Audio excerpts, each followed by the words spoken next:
Sí, doctor, tuvimos clase de teoría con usted. Ya pues, entonces esto solamente es ya un poco más de lo mismo, nada más. Pues nada, cosas que ya ustedes saben. Pero que obviamente es importante, ¿no? Porque aquellos que van a ser, bueno, estamos hablando del extrahospitalario y en parte intrahospitalario, ¿no? Pero aquí la clave es el diagnóstico rápido, oportuno y el traslado rápido hacia el lugar correcto. Eso salva vidas. La demora en la atención es la que genera el problema. Entonces tenemos que aprender esto. Es una parte muy importante. Cuando ustedes terminen de médicos, van a tener que utilizar mucho de lo que aquí se habla en sus cursos de CP1, CP2, CP3. Los pacientes cuando ustedes estén de guardia en emergencia, en una situación de desastre, igual. Aquí es donde se ve la rapidez en la evaluación, el manejo, como les dije, el manejo oportuno, el diagnóstico rápido y precoz. Muchos pacientes se mueren en los hospitales grandes por no diagnosticar adecuadamente. Retardar un paciente quirúrgico. Si es quirúrgico, desde la decisión debe ser rápida. Vamos a observarlo. A observarlo. Muchos se mueren en la observación. Entonces las decisiones, esa es la toma de decisiones oportunas, salvan vidas. ¿Qué hora es? Falta un minuto. Está haciendo frío ya.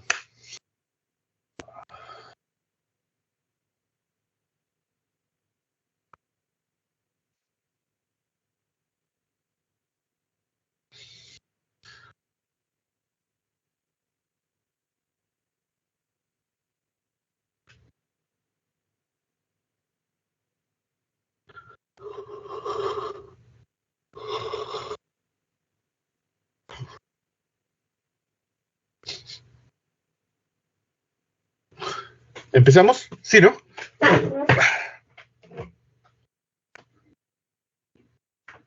¿Empezamos?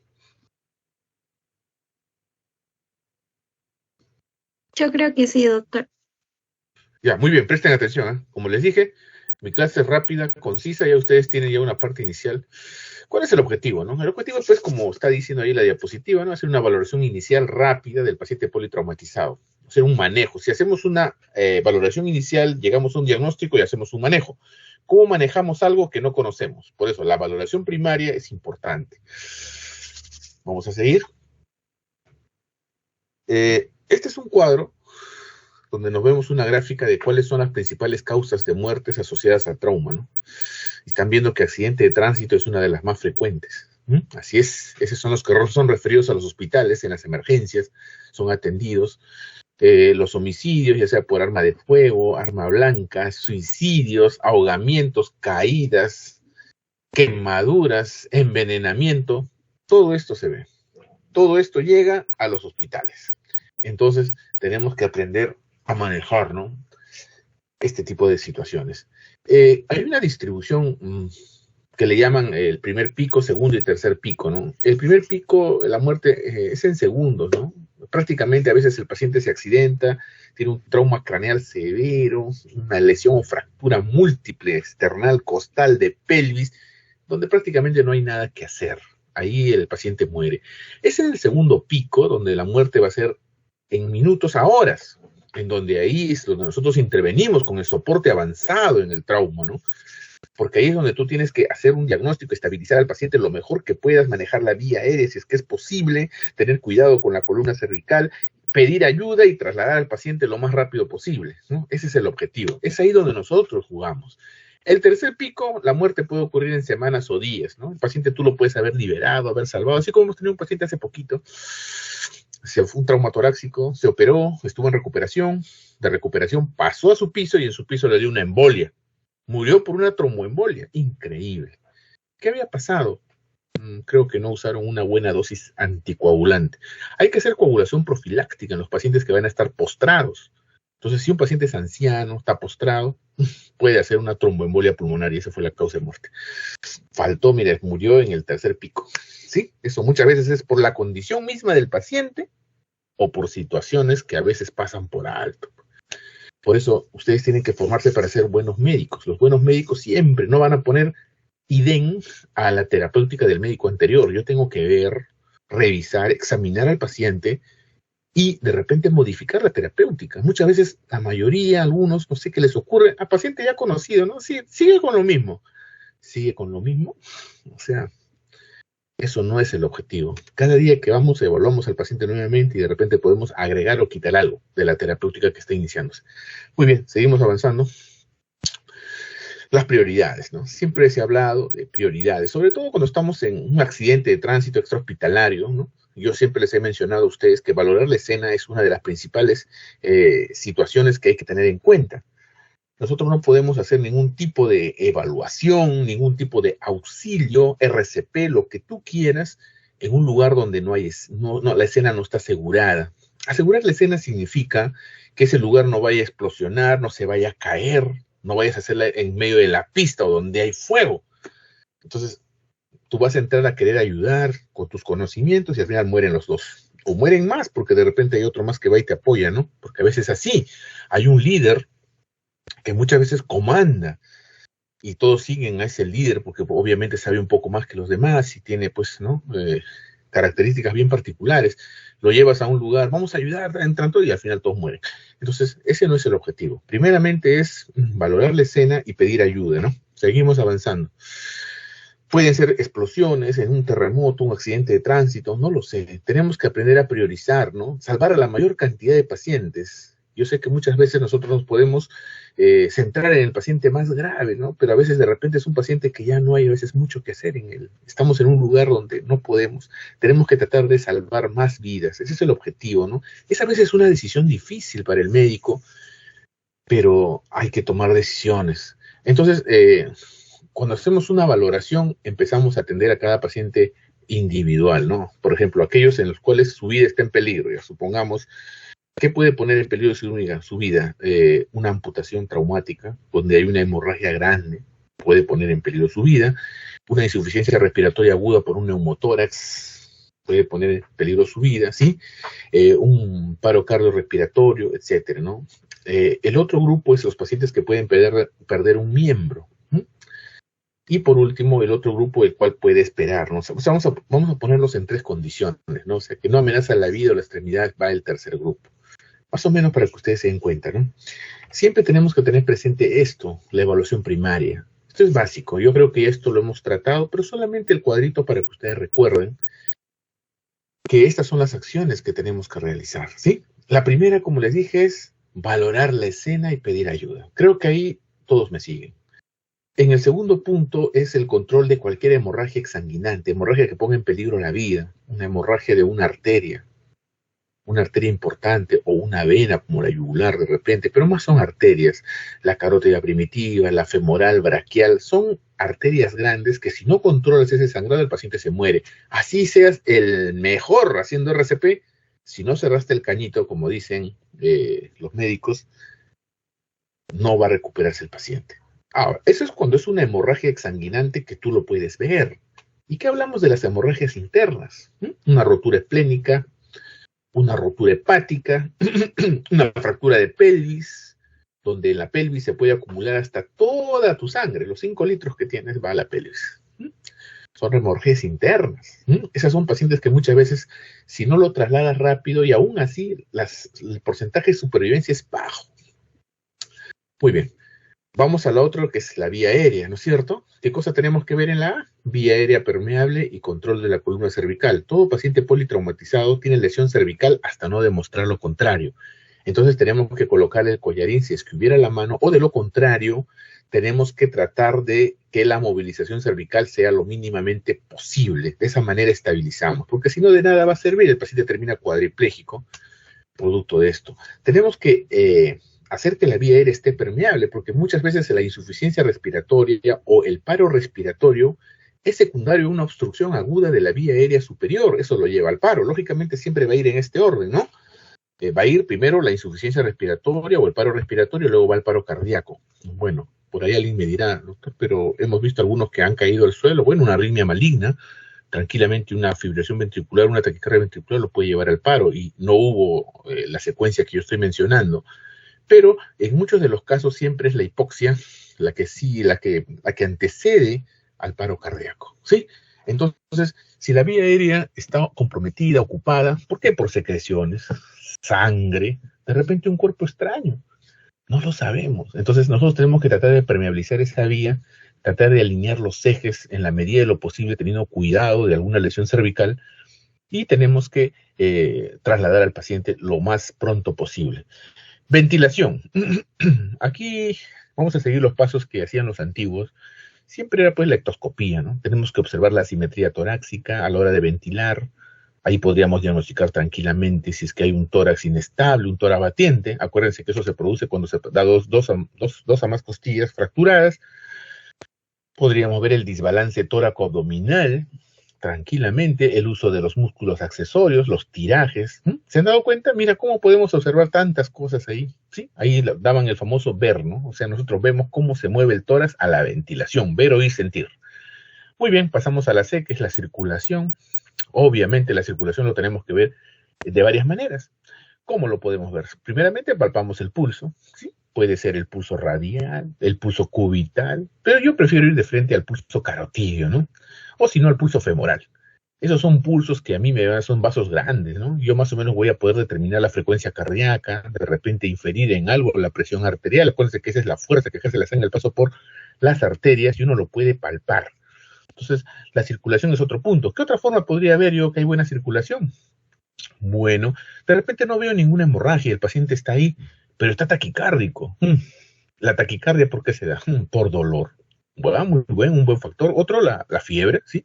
¿Qué otro más? Hemorragia, pérdida de sangre. Acuérdense que la presión arterial es igual a la frecuencia cardíaca por el gasto, ¿sí? Frecuencia cardíaca por resistencia, perdón, gasto cardíaco por resistencia vascular sistémica.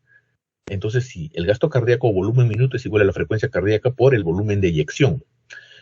Como hay una pérdida sanguínea, el organismo trata de compensarlo. ¿Y cómo lo compensa? Aumentando la frecuencia.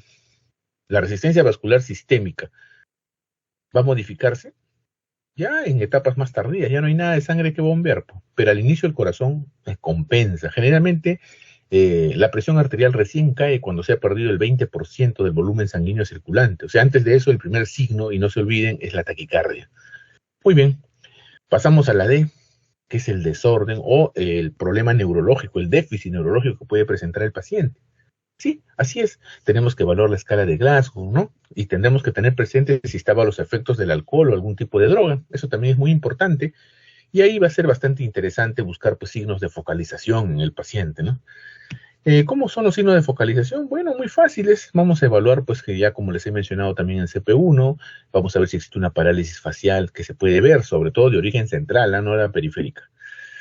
Vamos a ver si hay el signo de Babinski, ¿no? Es un reflejo primitivo que se ve el movimiento del ortejo del pie cuando le pasamos una cuchara, algún tipo de algún instrumento por el pie. Se trata de ver si es que existe el signo de Babinski. Otro signo es la hemiplegia, hemiparesia, que se puede presentar en el paciente. También tenemos que ver, se puede hacer evaluando la fuerza muscular, si el paciente obedece órdenes. Otra manera de que podemos ver es las pupilas. Las pupilas es un signo muy bueno. Agarras tu linterna, lo miras, si son isocóricas, si son fotorreactivas. Podemos diagnosticar ahí tranquilamente si hay una midriasis paralítica unilateral. Tendríamos que ver un daño. ¿Un daño de qué nervio? A ver, ¿quién me dice? ¿Qué nervio es el que produce la midriasis paralítica? ¿Qué nervio es? Chicos. ¿Nadie? Lo dije en mi clase, en la primera vez. ¿La delegada? ¿Qué dice la delegada? ¿Qué nervio estamos ahí?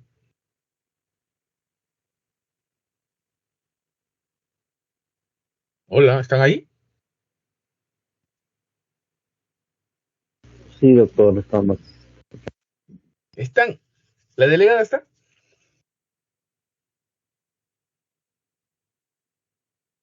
Dijo. Sí, doctor, sí estoy aquí. ¿Y qué fue? ¿No sabes? Esa es una pregunta para el residentado médico. Compresión del tercer par, ¿ya? El tercer par es el que tiene que ver con la midriasis paralítica unilateral. Pues chicos, eso se los dije en CP1, ¿no? Estoy seguro de habérselos dicho, o en las prácticas que han llevado conmigo al menos. Bueno, seguimos avanzando. Después te viene pregunta en el ENAM, ni van a responder eso, por favor, tienen que tratar de ver. Entonces, nosotros vamos a ver el déficit neurológico y también nos podemos dar cuenta de muchas cosas, como siempre les he mencionado en las prácticas. Puede haber miosis o midriasis en los ojos o anisocoria, ¿no? La anisocoria es un signo de focalización sí o sí, ¿ya? Anisocoria significa diferente tamaño pupilar. Generalmente indica la presencia de un hematoma epidural, un tumor en casos crónicos, pero más que nada hematoma epidural o subdural, que te pueden producir eso, ¿ya? Daño y compresión del tercer paro. Perfecto. Si tenemos las pupilas dilatadas ambas, tenemos que pensar en drogas, abuso de sustancias, ¿no es cierto? Entonces, para que ustedes más o menos se den cuenta, las drogas que producen dilatación pupilar, ¿alguien sabe? ¿Alguien me puede decir cuáles son? ¿Y cuáles son las que producen miosis? ¿Alguien sabe? Y si no saben, digan no para avanzar rapidito, porque si no yo estoy esperando su respuesta y me quedo, no sé, doctor, y punto. Yo al toque lo digo. ¿Alguien sabe? Nadie contesta. Doctor, ¿nos podría explicar un poco sobre eso, por favor? Muy bien, muy bien, muy bien. Pero voy a darles un consejo, ¿no? La Doctor, las que producen miosis, si mal no recuerdo, es la cocaína, la adrenalina y la marihuana. miosis o midriasis. Miosis, si mal no recuerdo. Mal recuerdas, pero no importa. Es mejor equivocarme y decirlo a no decir nada. Pero esto es algo que tienen que saber, ¿ya? Y se lo van a aprender, ¿ah? Hoy día.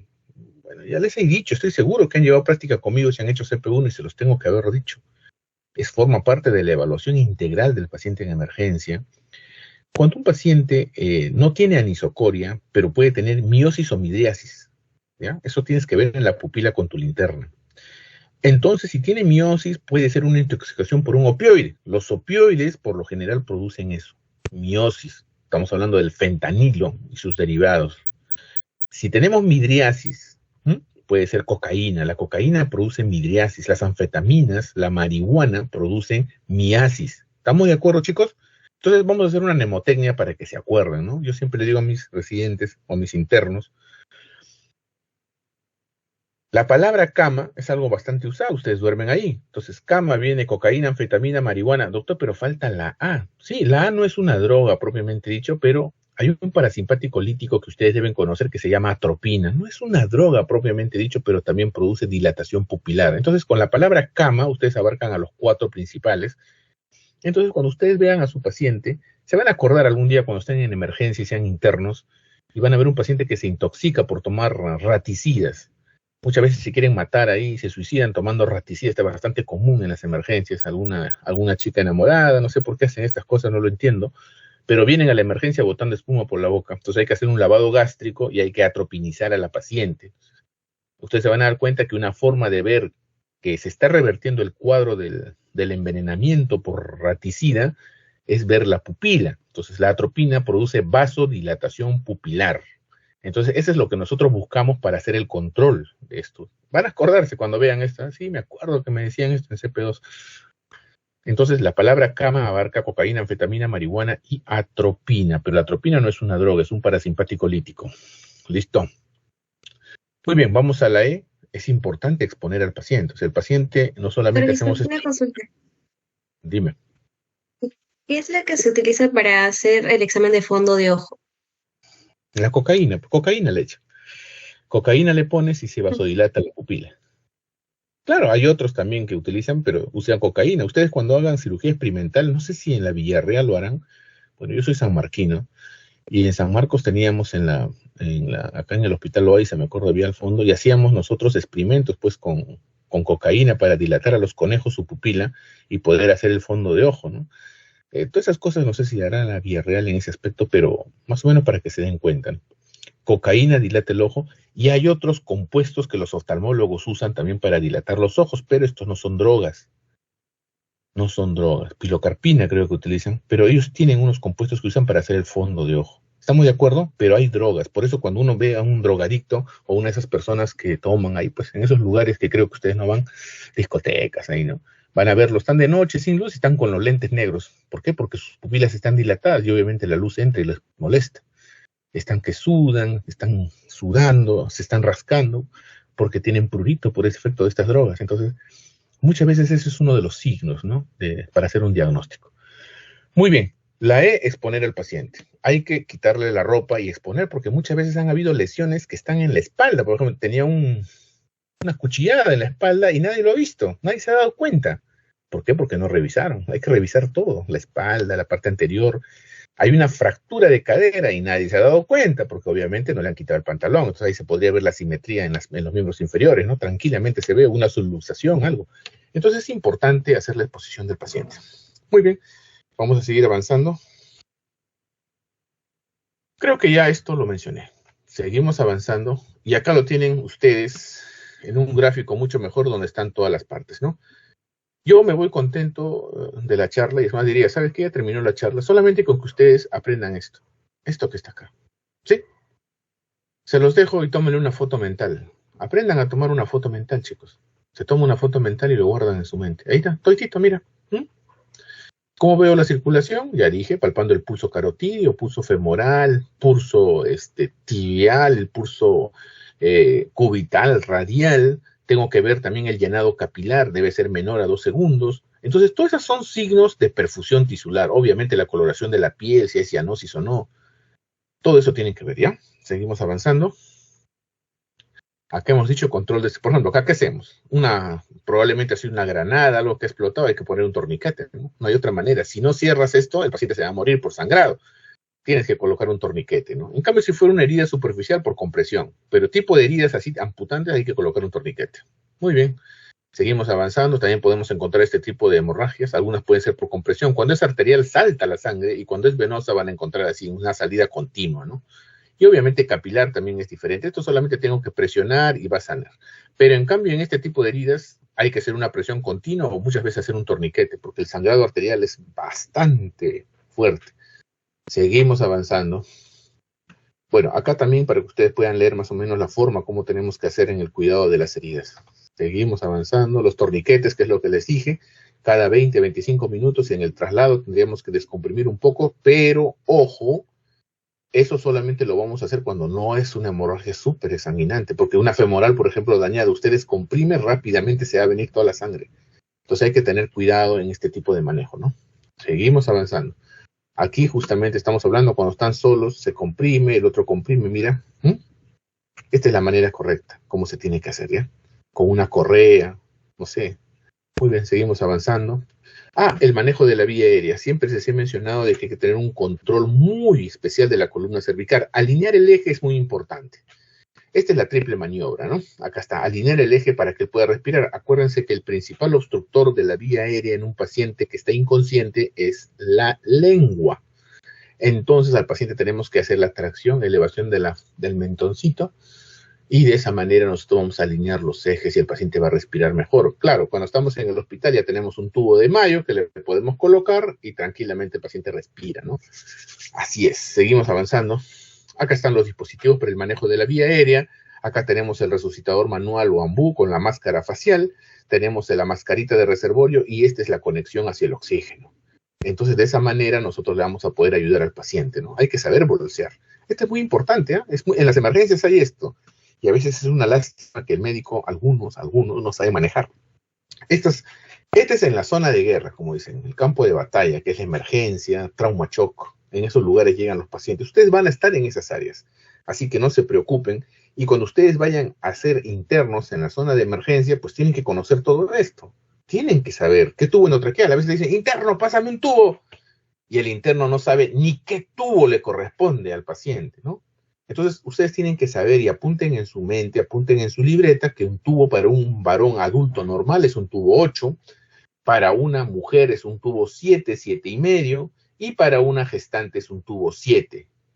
Doctor, y para un niño lo calculamos con la siguiente fórmula. Edad más 16 entre 4. A ver, si tiene 4 años, más 16, 20, entre 4, 5. O sea, le corresponde un tubo número 5. Mira, qué fácil es calcular. Seguimos avanzando.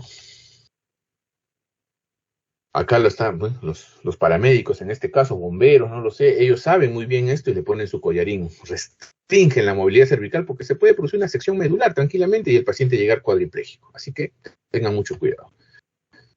Mira cómo lo trasladan al paciente, le colocan ese collarín y lo llevan a un hospital para que le saquen una radiografía y descarten cualquier lesión a nivel cervical. Excelente. Vemos la ventilación, ya les había mencionado, si el paciente ventila mal, tiene una insuficiencia respiratoria aguda, tiene criterios para intubar. tenemos que ver al paciente y utilizar el dispositivo. En este caso, primero utilizaríamos al paciente inicialmente, el manejo es con oxígeno, oxigenar al paciente. Yo les enseñé eso a ustedes en el P1. Oxigenar significa aumentar la concentración de oxígeno en los tejidos a través de dispositivos que pueden ser una cánula binasal, una máscara de reservorio, una máscara Venturi, o puede ser en este caso el uso del resucitador manual o el AMBU, como ustedes le conocen, ¿no? Seguimos avanzando. Aquí está dando presión positiva en la persona ahí con el AMBU, ¿no? Esa es la manera correcta como se coloca, aunque los 3 dedos deben ir debajo de la mandíbula. Creo que cuando hemos hecho práctica yo les he mencionado o les he enseñado a ustedes.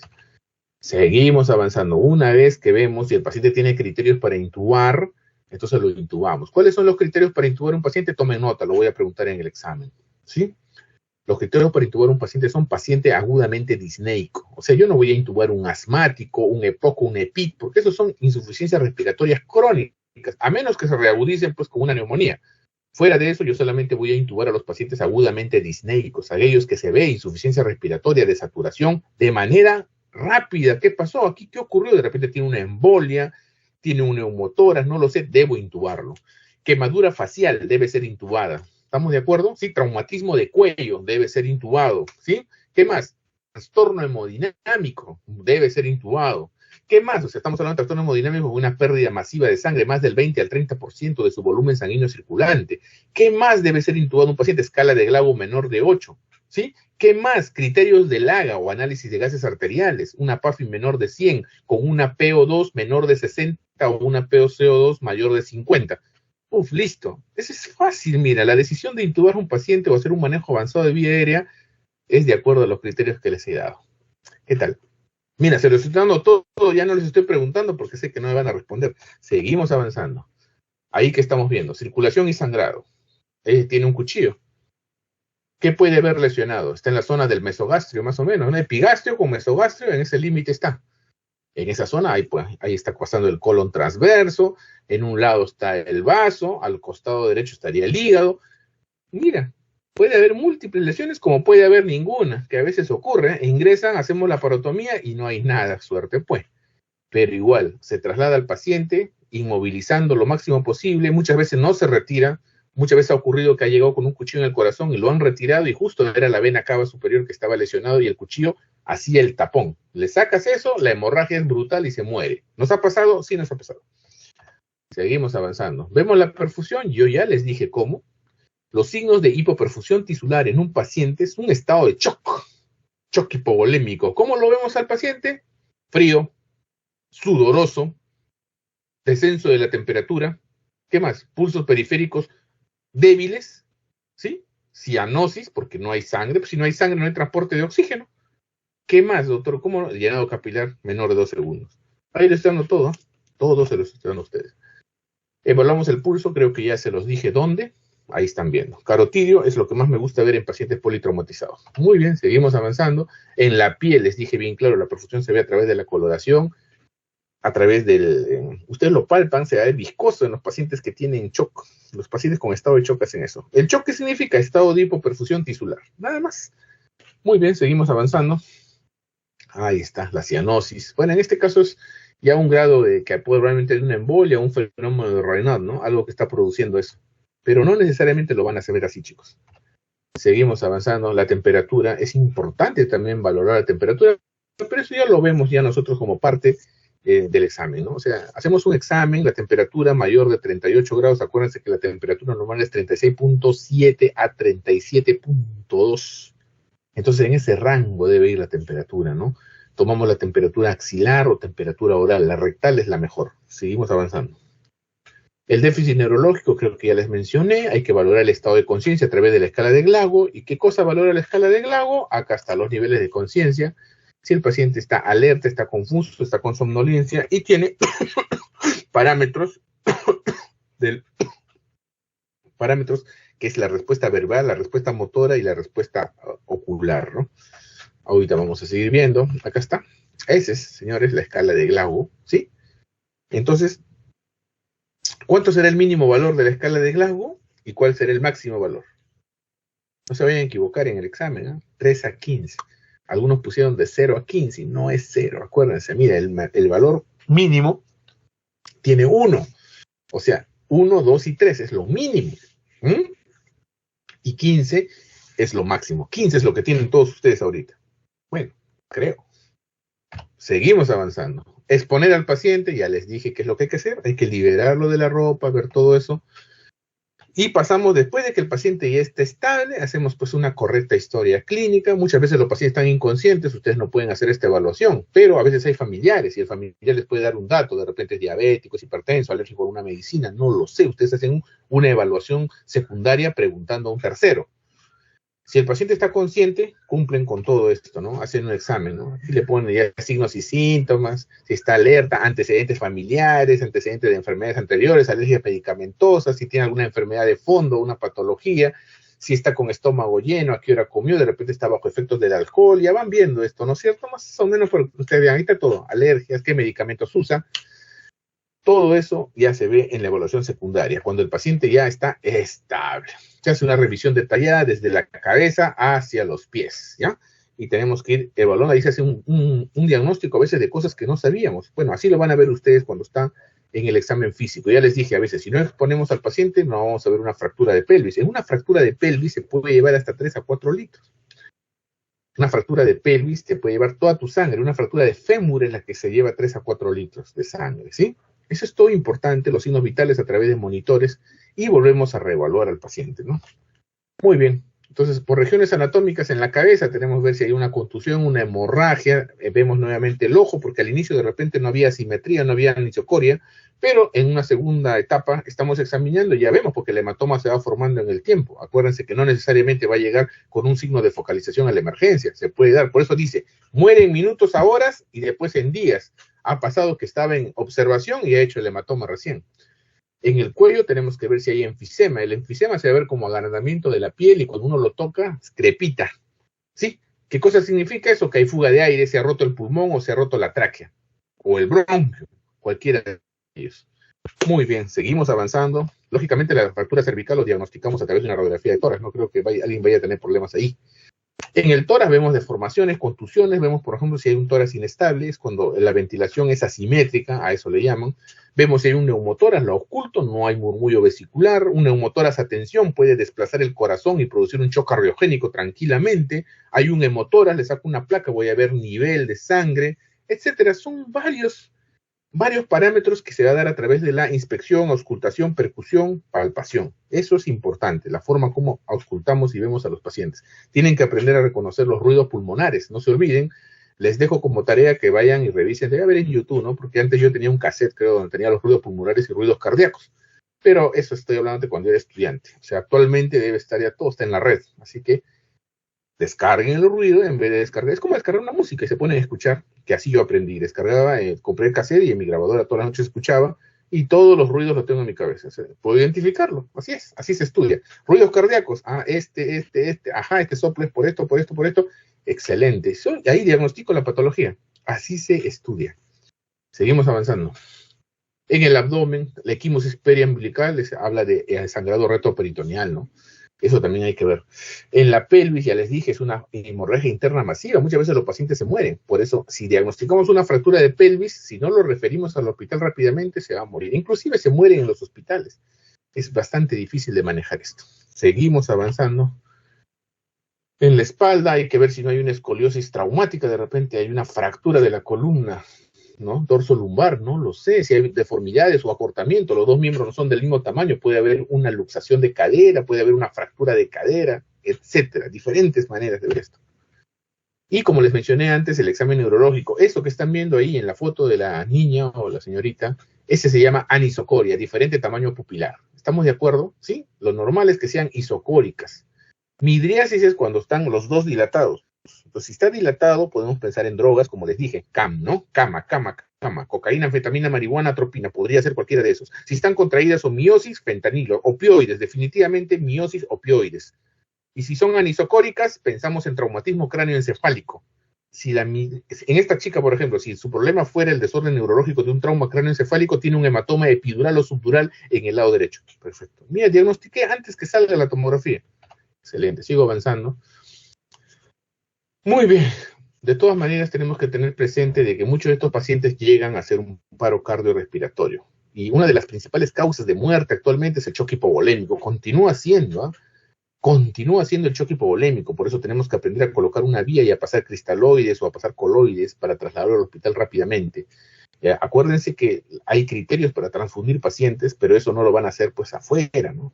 Por eso ustedes lo que tienen que hacer es una evaluación y estabilización rápida y trasladar al paciente a un centro donde puedan darle las mejores oportunidades, ¿sí? Entonces, no se olviden, pregunta de examen, que el manejo precoz, con un diagnóstico precoz, y lo más importante, el traslado oportuno al lugar indicado, mejora la sobrevida de estos pacientes. Chicos, ¿preguntas?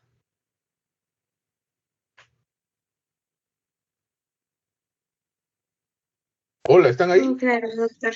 Sí. ¿O tengo que hacer RCP a alguien? No. No.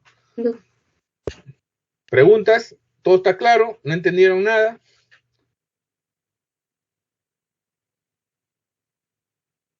¿Qué grupo Doctor, tan un tímido? compañero alzó la mano. Sí, hable más. Que Matthew. me pregunte. Sí, a ver, ¿quién? Matthew. Ya, ¿cuál es la pregunta?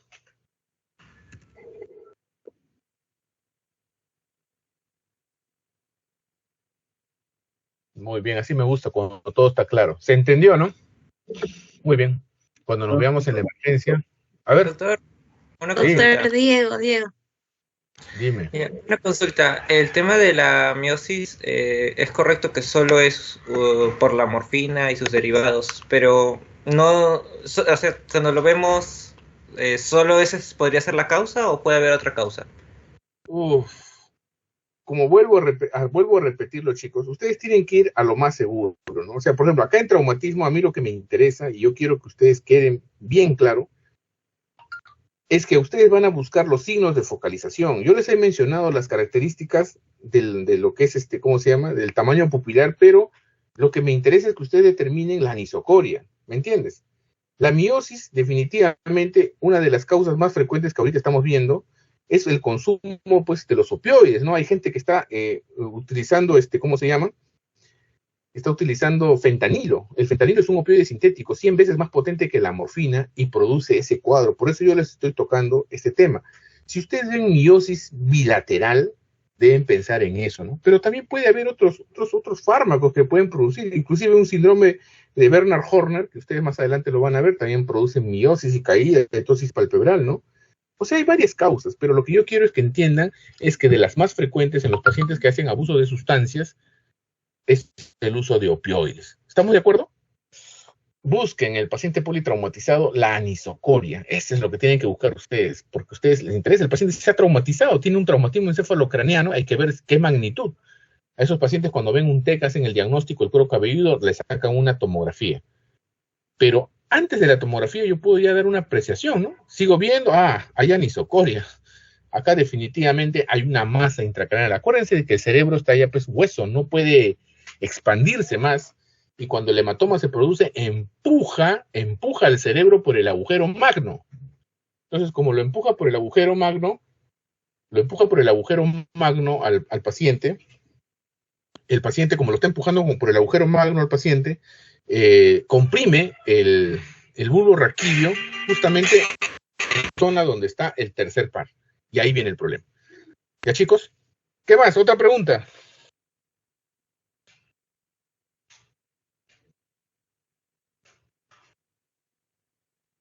Chicos, ¿todo bien?